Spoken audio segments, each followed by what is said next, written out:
Hello, my people. Happy New Year. Lion Spirit here with a new cup of coffee. Well, today I want to talk to you about a beautiful topic. Come a little closer. Well, I don't fall off the edge, right?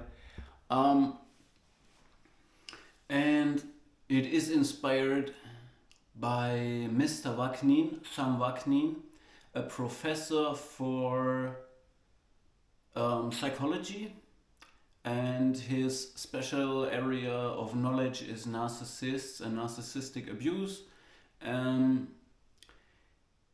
He is on YouTube as well, and yeah, he is a self-admitted, not self-diagnosed narcissist.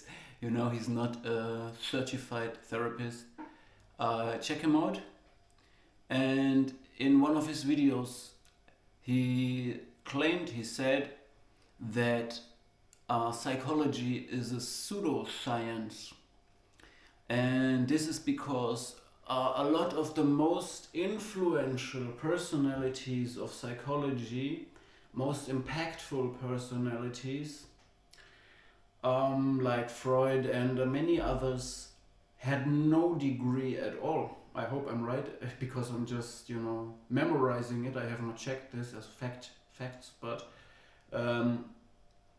yeah, there's a lot of people in psychology who made working models, and this is the models in psychology are the same as in physics.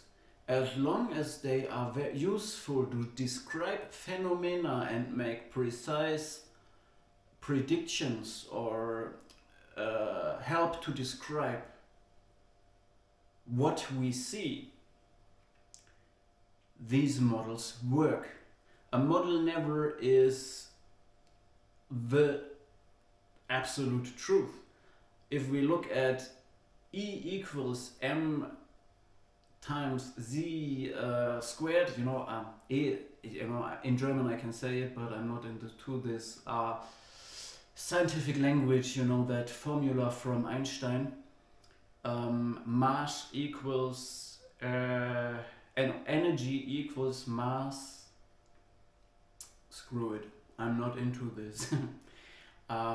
Basically it says that energy and materia is the same thing, and it helps to describe how planets move and how our universe works and all these things on a big scale.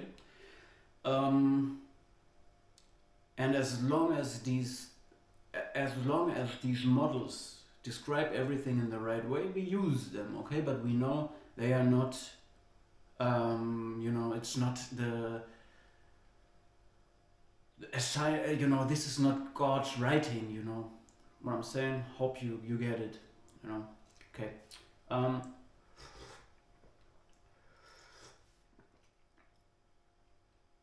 So today,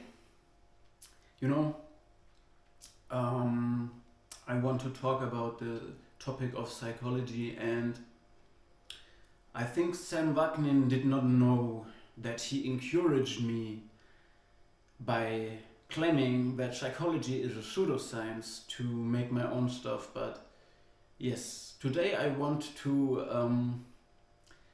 show you a model that I invented right today in the new year, to diagnose narcissists via brain scan with the help of artificial intelligence. And I also want to show you a model to describe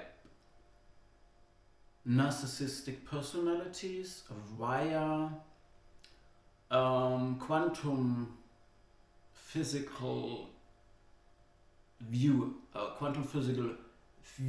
on narcissistic personalities. Okay, but let's start with the brain scan method to diagnose narcissism.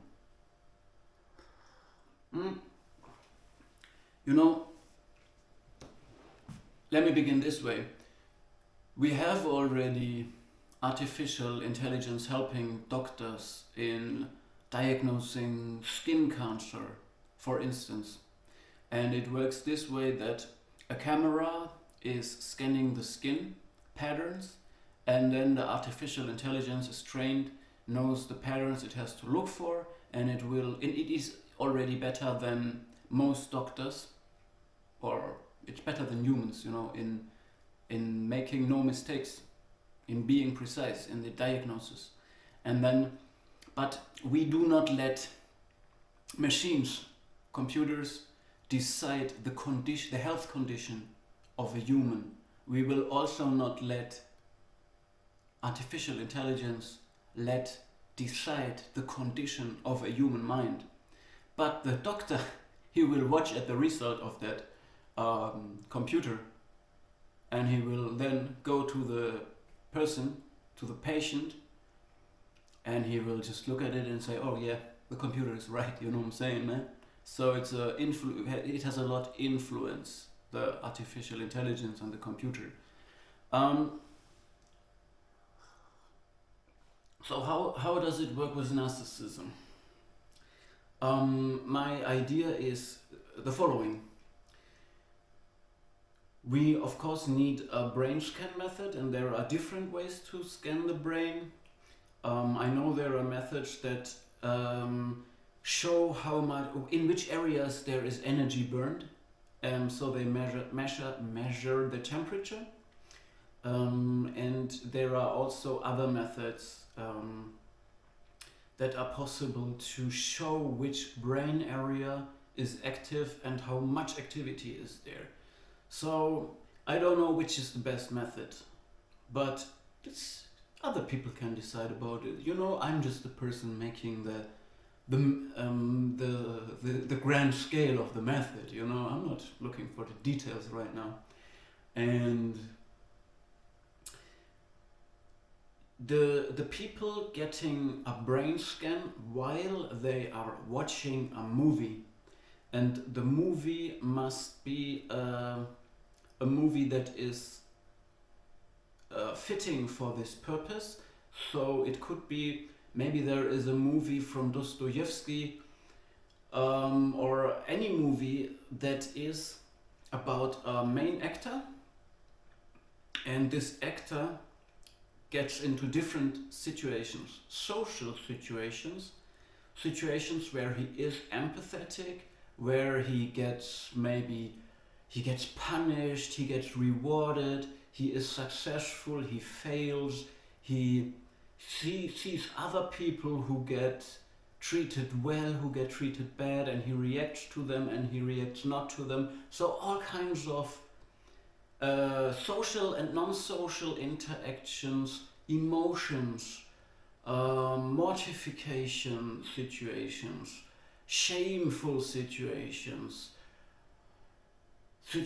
where someone is getting free of negative emotions. All kinds of emotions have to be there, okay?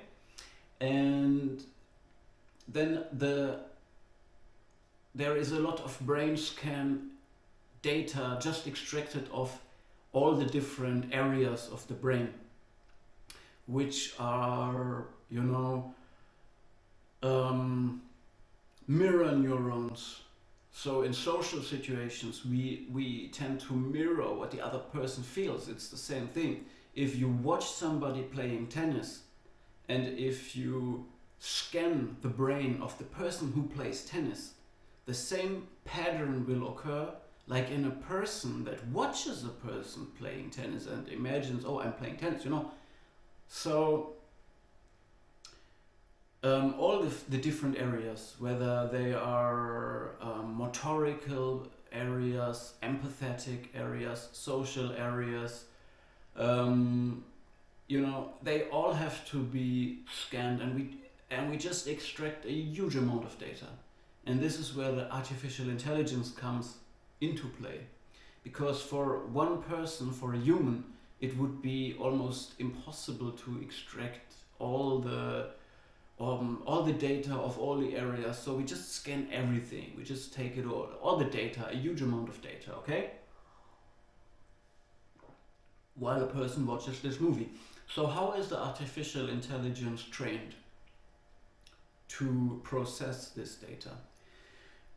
We will need 10 or 100 persons that are perfectly diagnosed narcissists of one group.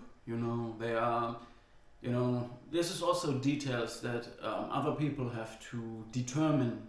How do we group these narcissists? Let's say they are all overt narcissists, they are all collapsed, vulnerable narcissists, they're all somatic, but this is not a clinical term. I think these are details they have to experiment with this, One group of perfectly diagnosed narcissists, and they all have to watch this movie, and they are scanned, and the data is extracted, and then another group of the same amount, like let's say another 100 people, but these are average people, a test group from all population, and they have to watch the same movie, so they represent the healthy people, normal people. What happens in their brain if they watch the movie? This is the reference, and then the artificial intelligence has to extract the patterns of what happens in the brain when they watch this movie, and then they have to be compared, and they will of course watch at these areas of typically if you scan a narcissist, a brain scan of a narcissist, they will have higher activity in self-absorbed thinking areas, while they have lower activity in mirror neuronal areas, in social interacting, in feeling for other, empathetic processes in the brain. And this already gives you an idea of how my method should work, and it should help the therapist. The therapist will let them watch that movie, and then it will be compared to what a healthy person brain patterns look like, brain waves activity while watching the movie in the different scenes, and what the narcissistic pattern is, and then they will say, all right, this person is rather on this side or rather on this side, or 100%, or you know what I'm saying. I think you understand. I don't have to go in more detail, right? All right, so what's the next milestone, scientific milestone in 2024? I wanted to... Let me eat some chocolate first before we go on. I know it helps me to map my theories.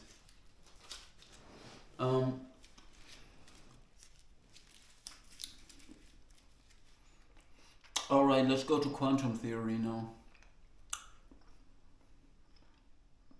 So if you're an empathetic person now, you will be happy for me that I eat chocolate. You will not envy me, okay? You will think, great, this person is doing something for himself. Alright? And you will maybe taste it and you will get that craving of the chocolate. If you're rather narcissistic, you will think, this goddamn idiot, why is he, so stupid eating chocolate in front of me? Alright, I'm done with the chocolate, don't worry, let's go on. Right. How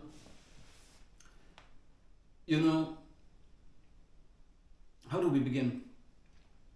There are similarities, and Sam Vaknin pointed this out as well. He already described, in terms of a covert narcissist, that a covert narcissist sometimes suddenly shows overt narcissist behavior, but only in a very small percentage of his behavior. So, and this, he called this tunneling. Like in quantum physics, tunneling is possible. So in a very small amount of particles may tunnel. And this shows that the recessive, the the repressed overt narcissist comes through in a small percentage of the cases.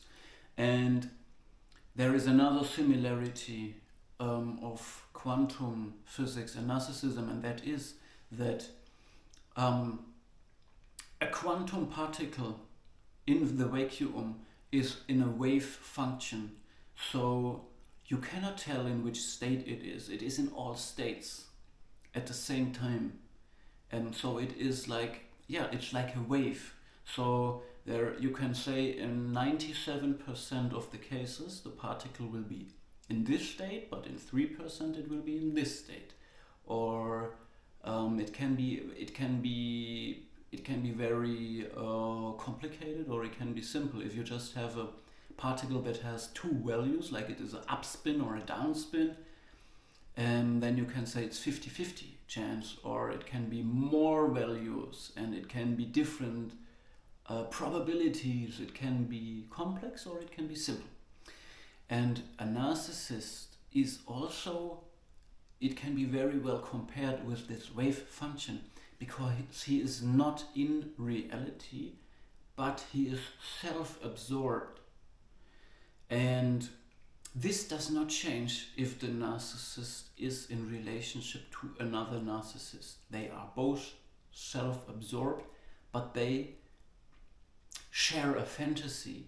They become a bigger unit that is still self-absorbed and cannot be observed from the outside without changing, without collapsing this function. So if you have a wave function and you measure it, you look from the outside, alone to look from the outside will change everything. It will collapse, it will change. And we see this in the quantum physics world, in the double split experiment. You can watch it on YouTube. It's a very nice experiment, an elegant experiment. And it shows that it is hard to make an experiment that shows that works in the quantum world, because if you add energy to a particle in wave state, it is so much energy, it changes everything, the function, so much interference, so much disturbance, that it is like almost paradox to measure it. And this is where the Schrödinger Katze come in, which describes it in a bigger scale. If we had quantum values in the macroscopic world, it is like the Schrödinger's Katze, It should show it on a bigger scale. It's just to explain it. Okay, so narcissists, even if they are in relationship, are still self-absorbed, are still in a shared fantasy, in a bubble. But as soon as someone from the outside comes, everything changes. So in other words, you cannot describe what happens inside the narcissist. You cannot observe what happens inside one narcissist or within a relationship of two narcissists, as well as you cannot describe what happens inside a cult of narcissists, because all this is self-absorbed and in a state that is disconnected from the outer. Hey my people, what happened?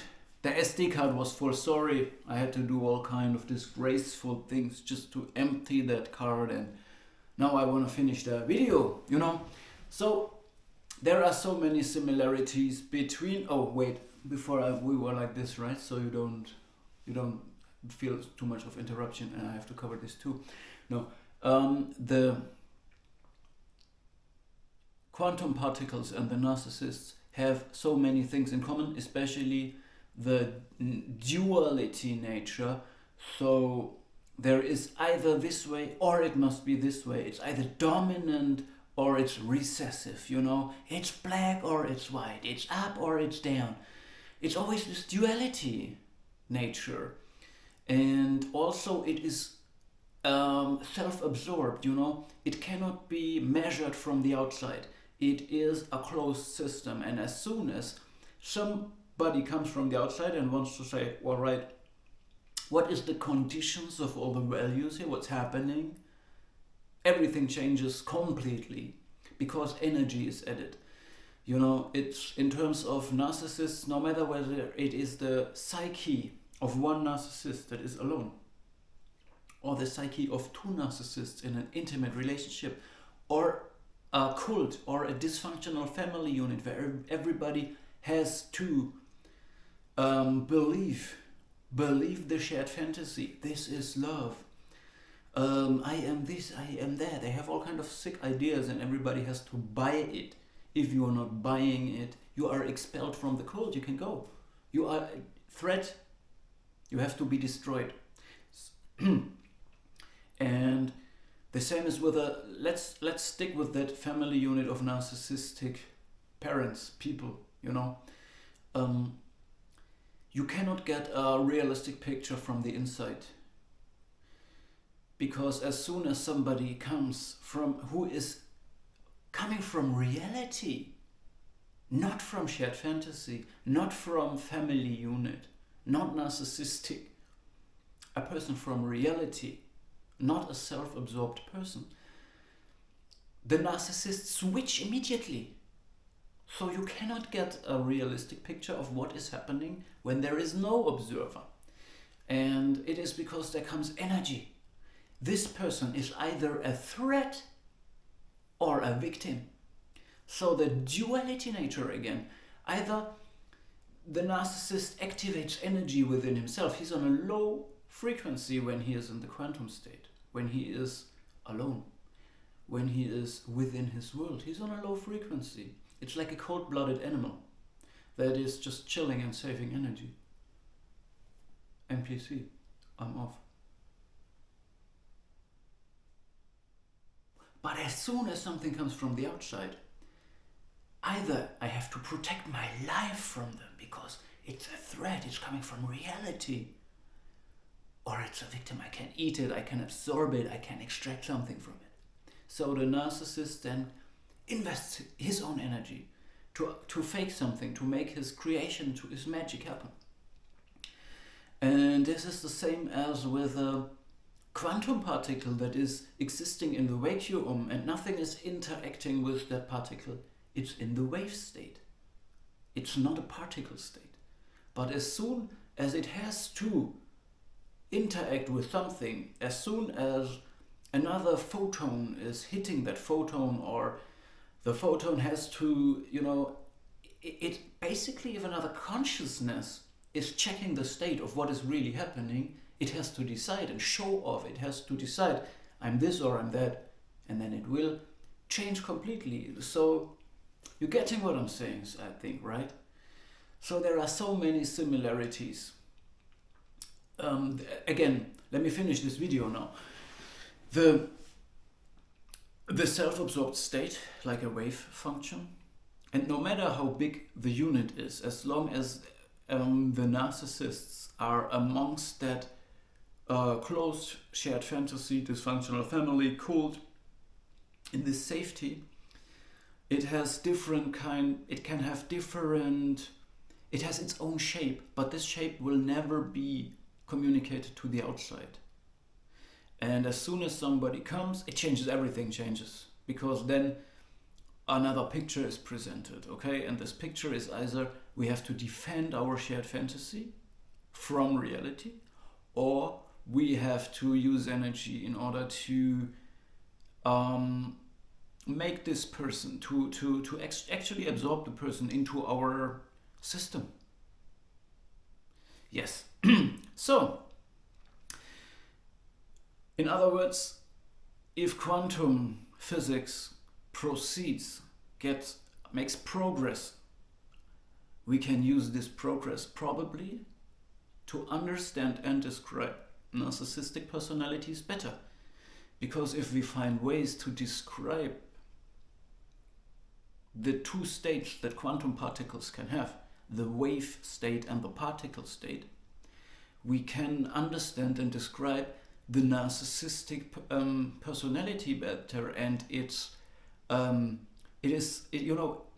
camouflage, it's retreated nature, it's the same fact, the same challenge to that we have to encounter when we want to describe the wave function of a particle or the actual state of a narcissistic mind. Both don't want to be exposed, and if you expose them, they show a different picture than what is the case of the wave function. It is kind of unobservable, but it is if you find the right methods. So, methods to diagnose narcissism and methods to describe quantum particles have a lot of things in common. And both scientific disciplines can learn from each other and support each other.